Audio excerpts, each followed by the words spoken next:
പെരുന്നാളിന് കിട്ടിയ ബീഫെല്ലാം തീർന്നു പോയോ? ഇല്ലെങ്കിൽ പെട്ടെന്ന് പോയിട്ട് ഉണ്ടാക്കിക്കോ. മുളക് പൊടി തക്കാളി ഒന്നും വേണ്ട, പെട്ടെന്ന് ഉണ്ടാക്കാൻ പറ്റുന്ന ഒരു ബീഫ് വരട്ടിൻ്റെ റെസിപ്പിയാണ് ഞാൻ കാണിക്കുന്നത്.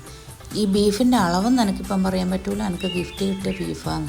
ഏകദേശം 1 കിലോ പോലെ ഉണ്ടാവും. അങ്ങനെ ബീഫൊക്കെ കട്ട് ചെയ്ത് കഴുകി വൃത്തിയാക്കി ഒരു പാത്രത്തിലേക്ക് ഇട്ട് കൊടുത്തിട്ടുണ്ട്. ആദ്യം തന്നെ ഇട്ട് കൊടുത്തത് 1/2 സ്പൂൺ മല്ലി മസാലപ്പൊടിയാണ്. അതുണ്ടാക്കുന്ന വീഡിയോ ഞാൻ ചെയ്തിട്ടുണ്ട്, കാണാത്തവർ പോയിട്ട് കണ്ടോക്കണേ. ശേഷം 1/2 സ്പൂൺ മഞ്ഞൾപ്പൊടിയും ആവശ്യത്തിന് ഉപ്പും 1/2 ഗ്ലാസ് വെള്ളവും പറഞ്ഞിട്ട് നല്ലോണം മിക്സ് ചെയ്തതിന് ശേഷം കുക്കാൻ വേണ്ടിയിട്ട് വെച്ചിട്ടുണ്ട്.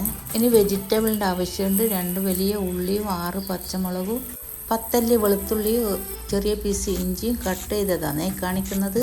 ഇനി ഒരു പാത്രം അടുപ്പത്ത് വെക്കുക, അതിൽ കുറച്ച് മാത്രം എണ്ണ പാർന്നു കൊടുക്കും. ബീഫായതുകൊണ്ട് കൂടുതൽ എണ്ണൻ്റെ ആവശ്യമില്ലേ. അതിലേക്ക് വെളുത്തുള്ളി കട്ട് ചെയ്തതും ശേഷം ഇഞ്ചിയും പച്ചമുളകും ഇട്ട് കുറച്ച് ചില്ലി ഫ്ലെക്സും കട്ട് ചെയ്ത ഉള്ളി